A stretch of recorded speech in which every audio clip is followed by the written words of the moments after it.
Meus caros irmãos e amigos, professores e alunos da Escola Bíblica Dominical, pastores e companheiros de ministério, irmãos e irmãs que sempre nos acompanham neste canal, e a você que está nos conhecendo hoje, eu saúdo a todos vós com a santa e gloriosa paz do nosso amado Salvador Jesus Cristo. Eis-nos aqui para darmos continuidade ao estudo do primeiro trimestre de 2025, no qual estamos estudando sobre Em Defesa da Fé Cristã, combatendo as antigas heresias que se apresentam com nova aparência. Hoje estudaremos as naturezas humana e divina de Jesus e na próxima semana estudaremos Jesus viveu a experiência humana.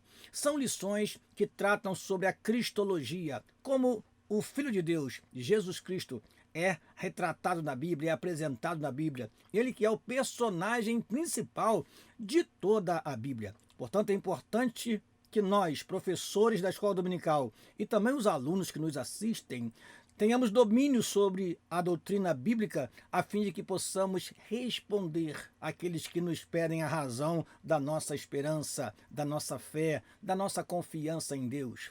Assim, estaremos defendendo a fé cristã, estaremos sendo apologetas nesta geração.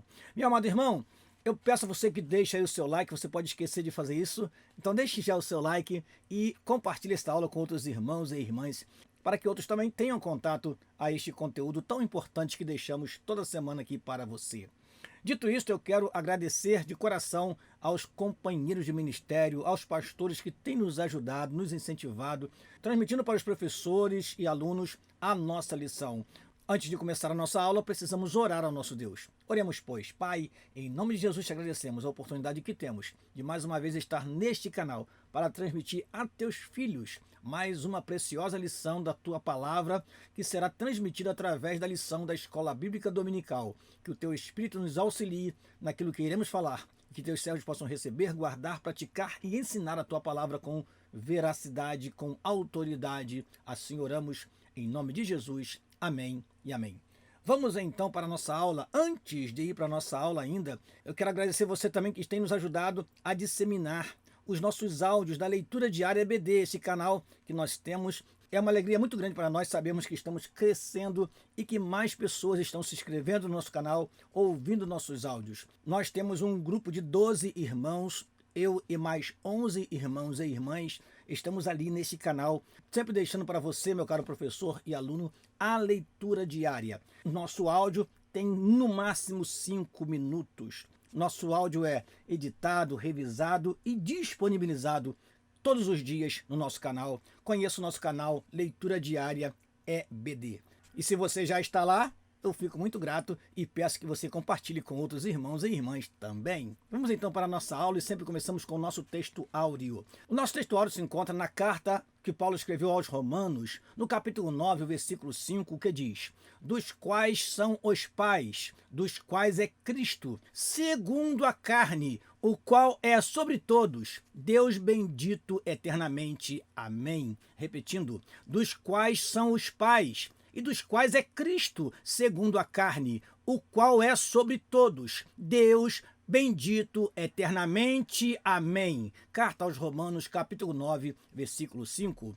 Vamos à nossa verdade prática. Diz assim a nossa verdade prática: Jesus é eterno e verdadeiro Deus, e ao mesmo tempo o verdadeiro homem. Repetindo, Jesus é o eterno e verdadeiro Deus e ao mesmo tempo o verdadeiro homem. Vamos então à leitura bíblica em classe que se encontra na Carta aos Romanos, capítulo 1, versículo 1 a 4, e carta aos Filipenses, capítulo 2, versículo 5 a 11. Vamos, pois, à leitura. Diz assim a palavra do Senhor. Paulo, servo de Jesus Cristo, chamado para apóstolo, separado para o evangelho de Deus, o qual antes havia prometido pelos seus profetas nas Santas Escrituras acerca de seu filho, que nasceu da descendência de Davi segundo a carne, declarado Filho de Deus em poder, segundo o Espírito de santificação, pela ressurreição dos mortos, Jesus Cristo, nosso Senhor. Filipenses capítulo 2, versículos 5 a 11 diz assim: de sorte que haja em vós o mesmo sentimento que houve também em Cristo Jesus, que, sendo em forma de Deus, não teve por usurpação ser igual a Deus, mas aniquilou-se a si mesmo, tomando a forma de servo, fazendo-se semelhante aos homens, e achado na forma de homem, humilhou-se a si mesmo, sendo obediente até a morte, e morte de cruz. Pelo que também Deus o exaltou soberanamente e lhe deu um nome, que é sobre todo o nome, para que ao nome de Jesus se dobre todo o joelho dos que estão nos céus e na terra e debaixo da terra, e toda língua confesse que Jesus Cristo é o Senhor, para a glória de Deus Pai. Vamos então aos objetivos da nossa lição. Primeiro objetivo, apresentar o ensino bíblico da dupla natureza de Cristo. Segundo objetivo, mostrar as heresias contra esse ensino, nestorianismo e monofisismo.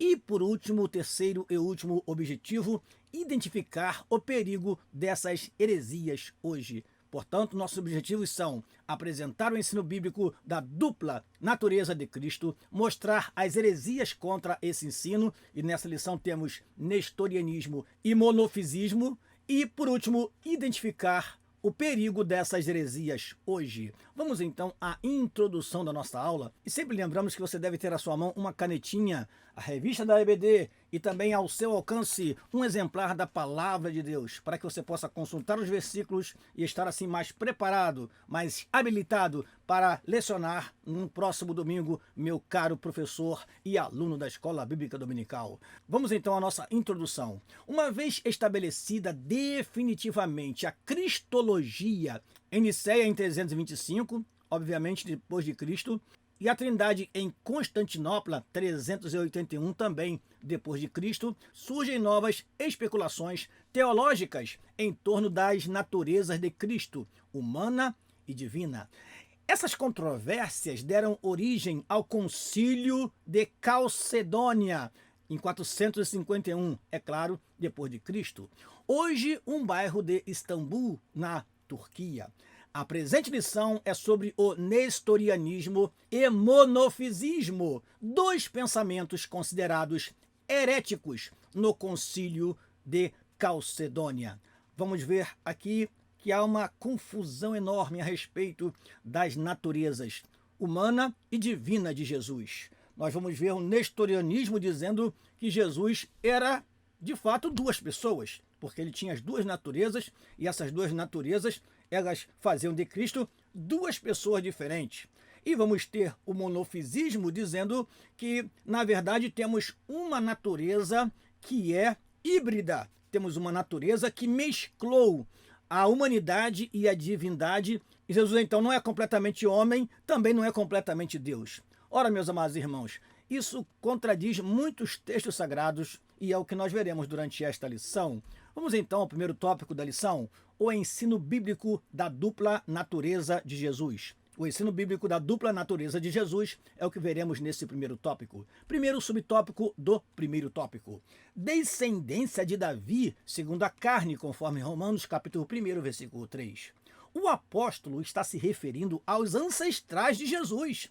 Ele veio de uma família humana de carne e ossos, que vivia entre o povo de Israel. A sua linhagem está registrada na introdução do Evangelho de Mateus e no capítulo 3 de Lucas. Jesus foi concebido no ventre de Maria, uma virgem de Israel, pelo Espírito Santo. É o que está registrado em Mateus capítulo 1, versículo 20 e Lucas capítulo 1, versículo 35. Aí está o elo humano-divino, as duas naturezas do Senhor Jesus. Ora, o Evangelho de Mateus faz questão de mostrar os ancestrais da família do Senhor Jesus Cristo. E ali temos citado Abraão, Davi e outros nomes que formam ali no total 42 gerações, mostrando que Jesus Cristo teve, sim, uma natureza humana completa, perfeita. Portanto, fica clara na Bíblia a natureza humana de Jesus Cristo. Prosseguindo, o segundo subtópico do primeiro tópico, declarado Filho de Deus em poder. Ora, antes falamos que Jesus Cristo descende de Davi segundo a carne. Agora veremos que Jesus foi declarado Filho de Deus em poder. E nós já aprendemos na lição anterior que Filho de Deus significa ter a mesma essência e natureza do Pai. Prosseguindo, essa expressão indica a divindade de Jesus e isso é reforçado logo em seguida pelas palavras Jesus Cristo, nosso Senhor. Mais adiante, Paulo, ao descrever os privilégios que Deus concedeu a Israel, como a adoção de filhos, e a glória, e os concertos, e a lei, e o culto, e as promessas, o apóstolo concluiu, dos quais são os pais, dos quais é Cristo, segundo a carne, o qual é sobre todos, Deus bendito eternamente. Amém. O Senhor Jesus, portanto, é um judeu descendente de Israel e, ao mesmo tempo, é o Deus bendito eternamente. O que temos aí? A natureza humana e a natureza divina do Senhor Jesus Cristo. Prosseguindo, terceiro subtópico do primeiro tópico, o antigo hino cristológico, Filipenses capítulo 2, versículos 5 e 6. O texto está dizendo que, embora Jesus, sendo Deus, não usou as prerrogativas da divindade durante seu ministério terreno e, mesmo que fizesse uso delas, não consideraria isso uma usurpação. O fato dele ter se esvaziado da sua glória, ter tomado a forma de servo e aqui, como homem, viver uma vida como qualquer outro homem vive, não foi algo que tirou dele a sua divindade. Ele mesmo disse em João capítulo 17, versículo 4 e 5, que ele, após ter glorificado o Pai, ele retornaria para a sua glória que tinha antes que o mundo existisse. Portanto, Jesus não perdeu a sua glória, Jesus não perdeu a sua divindade em momento algum. Apenas se esvaziou para que pudesse, em forma humana, vir a este mundo e morrer para nos dar a poderosa salvação. Voltando à leitura, portanto, o texto está dizendo que, embora Jesus, sendo Deus, não usou as prerrogativas da divindade durante seu ministério terreno e, mesmo que fizesse uso deles, não consideraria isso como uma usurpação. O apóstolo está se referindo ao status de Cristo antes da encarnação, conforme João capítulo 1, versículo 1 e 14, mas enfatiza o aspecto humano dos versículos 7 e 8 de Filipenses capítulo 2. O apóstolo está sendo muito claro no ensino das naturezas humana e divina em uma só pessoa, Guarde isso, professor e aluno da Escola Bíblica Dominical, em uma só pessoa. Essa passagem é parte de um provável hino que os primeiros cristãos cantavam nos cultos, e o apóstolo Paulo a inseriu nessa epístola aos Filipenses.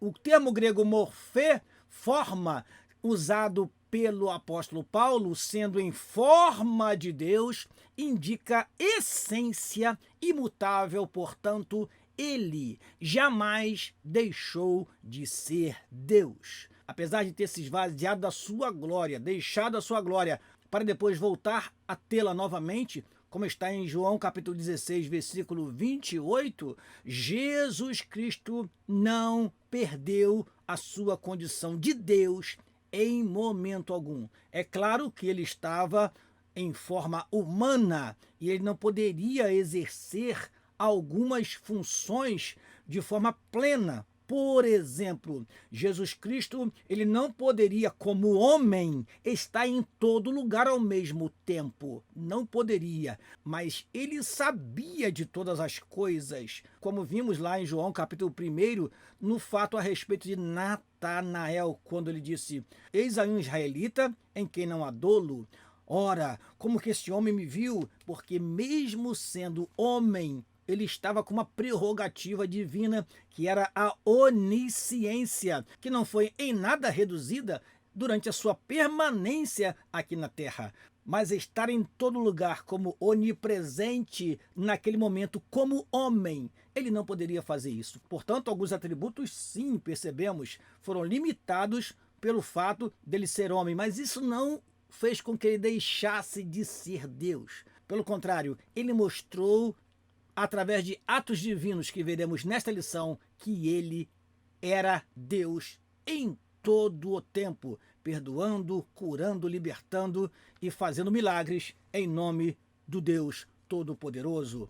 Prosseguindo, sinopse da primeira parte da lição, o Senhor Jesus é declarado da descendência de Davi, segundo a carne, e filho de Deus em poder. Repetindo, o Senhor Jesus é declarado da descendência de Davi, segundo a carne, e filho de Deus em poder. Vamos ao segundo tópico da lição: heresias contra o ensino bíblico da dupla natureza de Jesus. Heresias contra o ensino bíblico da dupla natureza de Jesus é o que estudaremos agora. Vamos então ao primeiro subtópico do segundo tópico. Quem foi Nestório? Ele foi bispo de Constantinopla entre 428 e 431, obviamente depois de Cristo. Nestório discordava do título dado a Maria, defendido por Cirilo de Alexandria, que era tratar Maria como mãe de Deus, em grego Theotokos, literalmente portadora de Deus. Ele sugeriu receptora de Deus, ou Christotokos, mãe de Cristo. Sim, Maria é mãe do Jesus humano e não mãe de Deus, visto que Deus é eterno. A expressão adotada por Cirilo era uma contradição em si mesma, embora a posição de Nestório fosse bíblica e teologicamente correta.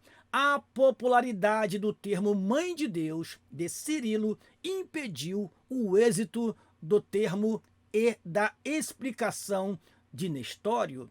A preocupação dele era menos com a mariolatria e mais com as ideias do arianismo, que nós já estudamos aqui em lições anteriores. A ideia de que Jesus Cristo é um Deus menor que o Pai, ou como chamavam os gnósticos, de um aion, de um ser intermediário entre o homem e Deus, que é mais elevado que o homem, mas é inferior a Deus. Assim pensava Ário e assim pensam algumas seitas até os nossos dias. Portanto, apesar desta posição de Nestório, ainda hoje, veremos no final desta aula, temos a ideia de mãe de Deus disseminada pela Igreja Católica e perdura durante séculos essa ideia. Nestório, pois, foi o bispo de Constantinopla que resistiu a esta ideia de tratar Maria como mãe de Deus, e ele sugeriu que fosse apenas chamada de mãe de Cristo, ou seja, mãe do ser humano chamado Jesus Cristo, e não de Deus, porque é incoerente dizer que uma mulher aqui na Terra é a mãe do Deus que é eterno.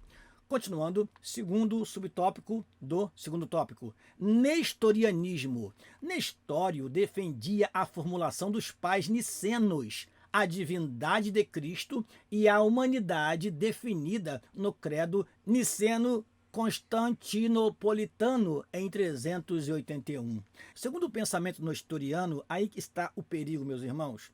As duas naturezas de Cristo, a humana e a divina, eram duas pessoas. Ora, ele defendia que as duas naturezas de Jesus Cristo o tornava duas pessoas diferentes. Essa foi a acusação contra ele.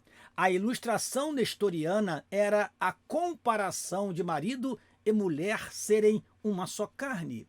Essa alegada afirmação nestoriana foi considerada heresia pelo Concílio de Éfeso em 431. Ele foi condenado por esse concílio, que o declarou herege, e o imperador o exilou.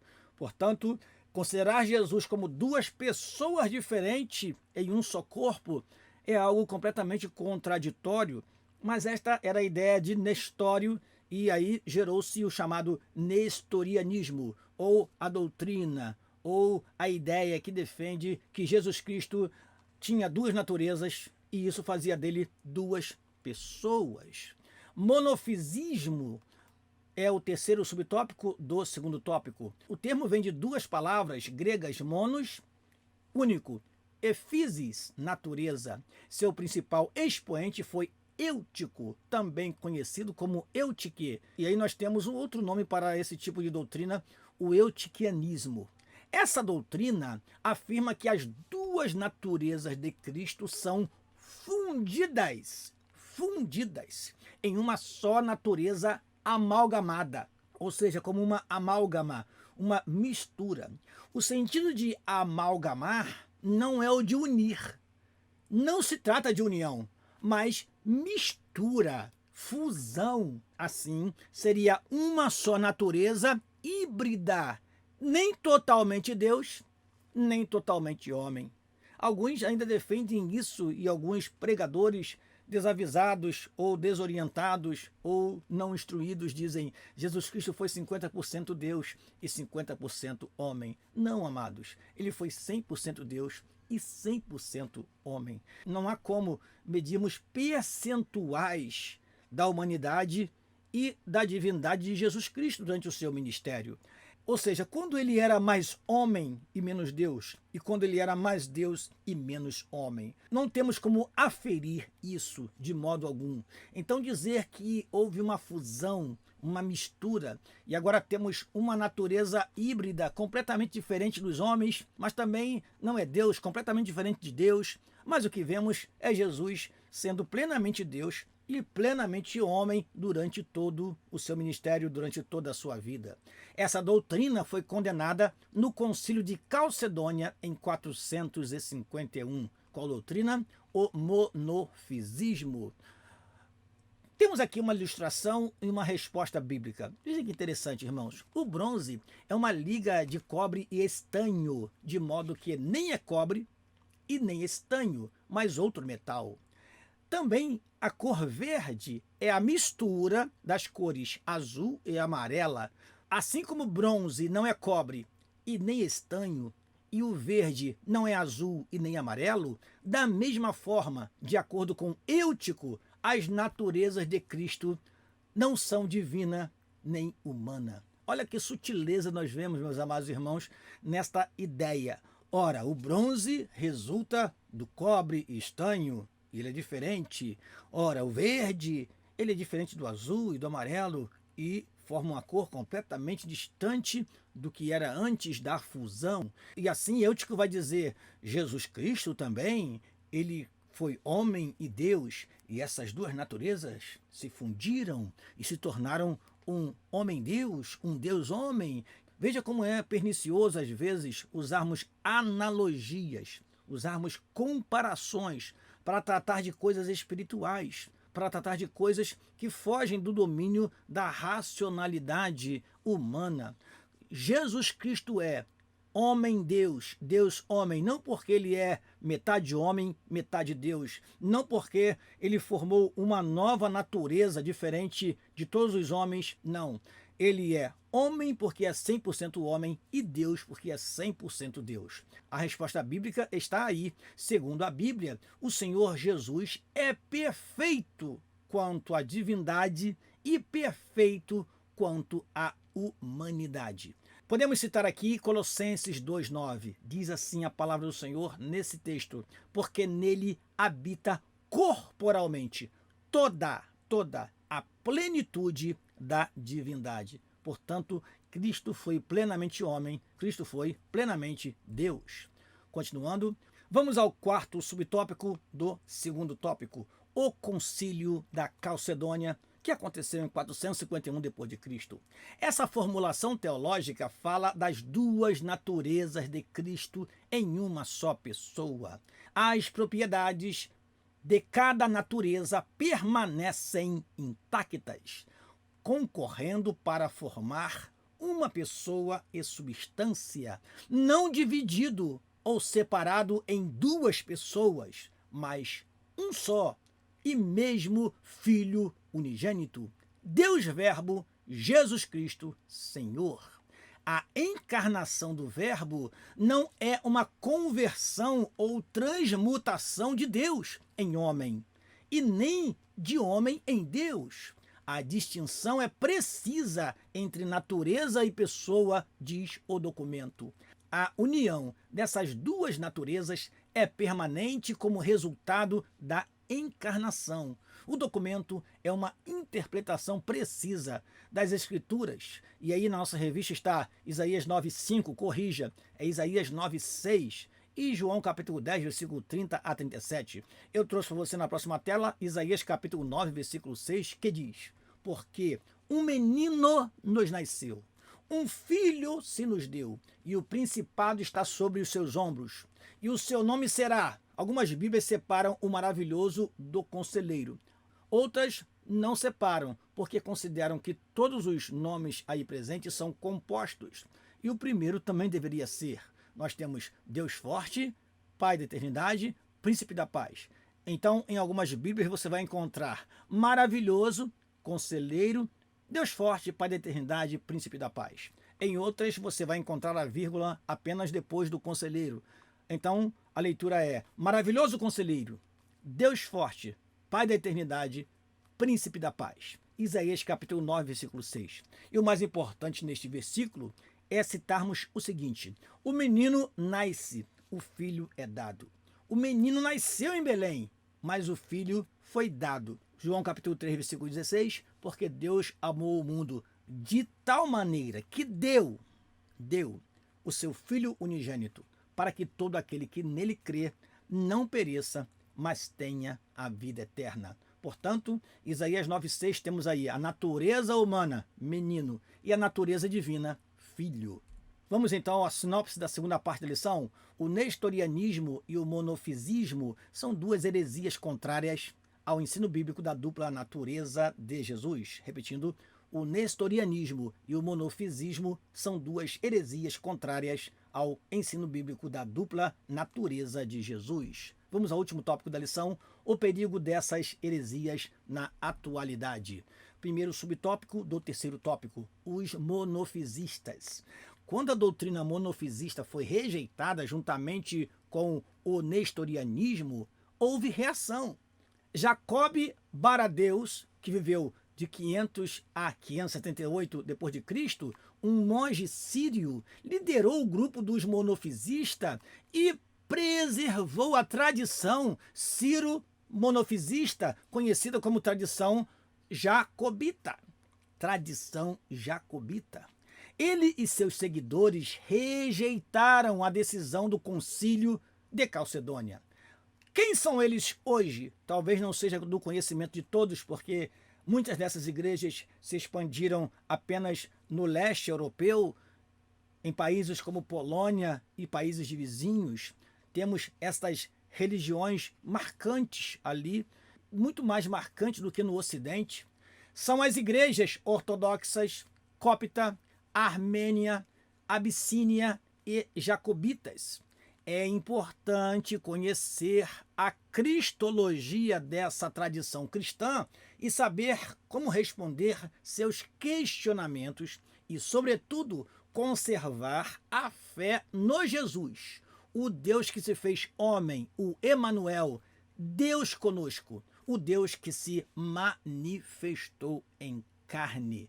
Portanto, vale a pena, caro professor e aluno da escola dominical, pesquisarmos um pouco mais sobre este ramo do cristianismo que é muito desconhecido do Ocidente, mas que se espalhou pelo leste europeu e pela Ásia e em muitos países. A igreja ortodoxa e a igreja cópita está presente e influenciando muitas pessoas, e é preciso entender que há também um desvio doutrinário, é uma heresia. Prosseguindo, quenoticismo é o segundo subtópico do terceiro tópico. Do verbo grego kenoó, que significa esvaziar, a doutrina quenótica afirma que Jesus, enquanto esteve na terra, esvaziou a si mesmo dos atributos divinos. São duas linhas principais. Vamos lá. A primeira, o verbo possuía os atributos divinos, mas escolheu não os usar. E as prerrogativas da deidade foram usadas, mas na submissão do Pai e na direção do Espírito Santo. Entendemos que, sem atributos divinos, Jesus é menos que Deus. O kenosis é o esvaziamento de Cristo. Isso foi uma condição para o seu messiado e por isso ele abriu mão de sua glória celeste. Jesus revelou sua natureza divina quando esteve na terra. Ele agiu como Deus, pois perdoou pecados, recebeu adoração, repreendeu a fúria do mar. Somente Deus tem esse poder. Meus amados irmãos, nós aprendemos aqui algo importantíssimo durante essa lição. Jesus se esvaziou da sua glória, ele não deixou de ser Deus, de modo algum. Porém, estava limitada a sua ação naquele momento e, por essa razão, em alguns momentos ele disse frases que muitos não entendem até hoje. Quando ele diz o Pai é maior do que eu, quando ele diz que ele deveria submeter-se à vontade do Pai, quando ele vai no Getsemane e ora ao Pai, Pai, se for possível, passe de mim este cálice, mas se não for possível, todavia que eu o beba, ele está mostrando que para cumprir a sua missão aqui na terra, ele precisaria se submeter ao plano redentor estabelecido pelo Pai. Isso lhe deu limites que na condição de glória eterna ele não teria. Portanto, isso não tirou de Jesus a sua divindade. Alguns chegam a dizer que Jesus só operava milagres porque o Espírito Santo estava com ele. Ora, nós vemos sim que como homem ele era dependente do Espírito Santo. Foi ele quem conduziu Jesus para o deserto para ser tentado pelo diabo. Antes nós vemos que foi através do Espírito Santo que ele foi concebido no ventre de Maria.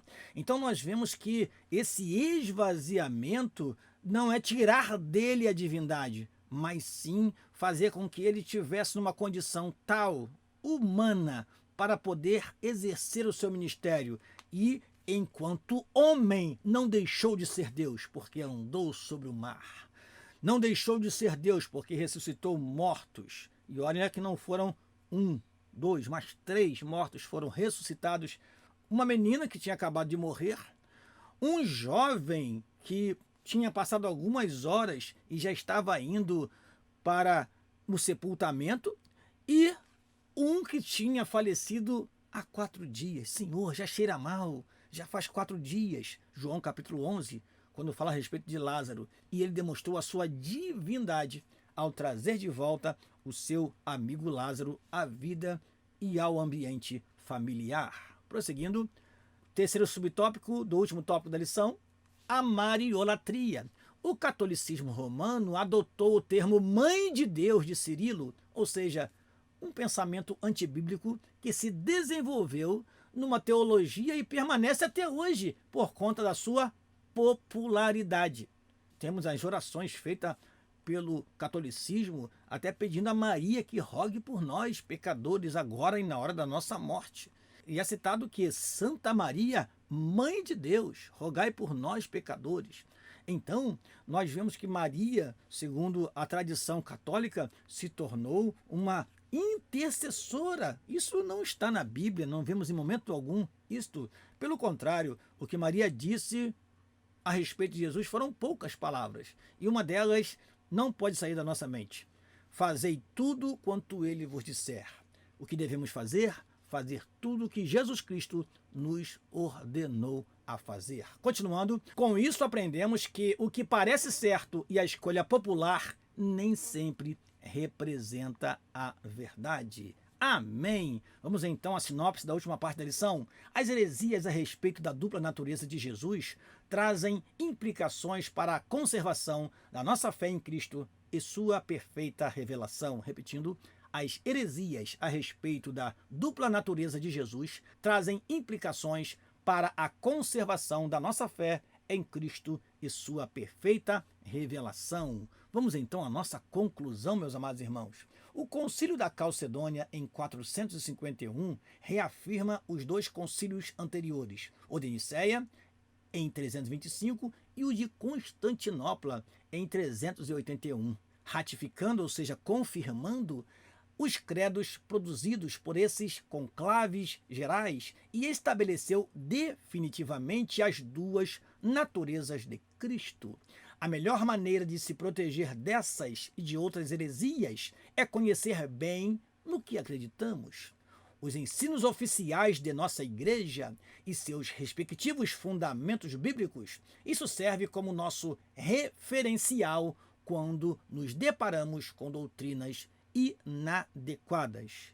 Recomendação do seu amigo pastor Daniel: leia a Bíblia, medite na palavra, guarde versículos bíblicos, faça suas anotações, medita na palavra, e assim a heresia vai ser logo percebida quando chegar até você, meu caro irmão e minha cara irmã, professor e professora da Escola Bíblica Dominical. Amém? Vamos então convidar você para a próxima aula, a 8ª lição do primeiro trimestre. Nós estudaremos o que nesta lição, pastor Daniel? Jesus viveu a experiência humana.